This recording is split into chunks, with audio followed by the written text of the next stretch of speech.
Assalamualaikum. Hari ini kita akan belajar tentang kata pangkal ayat. Apa itu kata pangkal ayat? Kata pangkal ayat ialah perkataan yang hadir di hadapan ayat yang menjadi penanda kesinambungan ayat dalam wacana. Kata ini tidak produktif dan jarang-jarang digunakan. Kata pangkal ayat biasanya digunakan dalam kesusasteraan Melayu lama atau bahasa Melayu klasik.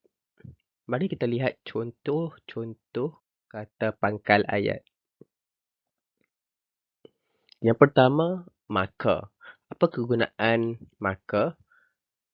Bermaksud lalu, setelah itu dan kemudian. Contoh ayatnya, maka sekembalinya Raja Mansur, amallah Johor. Maka Hang Tuah pun diberikan keris Taming Sari. Yang kedua, hatta. Hatta bermaksud lalu, kemudian dari itu.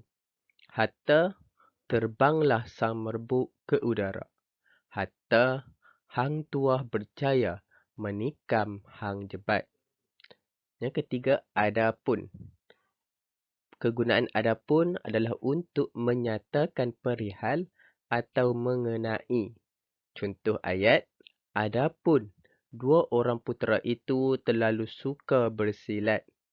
Adapun istana itu kepunyaan Raja Asnawi. Yang keempat, syahadan.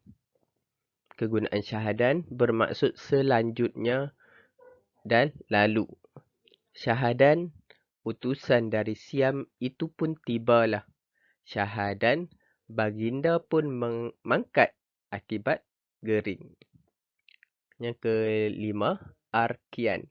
Arkian bermaksud selanjutnya, kemudian, sesudah itu, maka. Arkian, tibalah Hang Jebat menghadap baginda.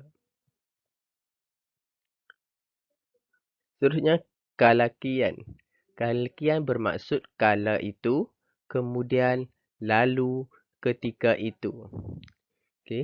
Kalakian, tercetuslah perang saudara antara kerajaan Melaka dengan Temasek. Lepas tu, sebermula. Bermaksud pada mulanya. Contoh ayat, sebermula inilah kisah asal-usul Singapura. Sebermula dihikayatkan kisah Malim Dewa. Seterusnya, al-kisah. Bermaksud kisahnya, ceritanya. Sebagai contoh ayat, al-kisah, dua orang kekasih itu bertemu juga. Al-kisah, tersebutlah perihal Raja Bersiung mahu minum darah manusia. Akhir sekali peristiwa. Bermaksud pada suatu hari atau kejadian. Sebagai contoh ayat, sekali peristiwa, Permaisuri pun bersiram di Sungai Mawar. Itu sahaja kata pangkal ayat yang digunakan dalam teks sastra yang kita gunakan, yang kita sering lihat apabila kita membaca novel sastra klasik.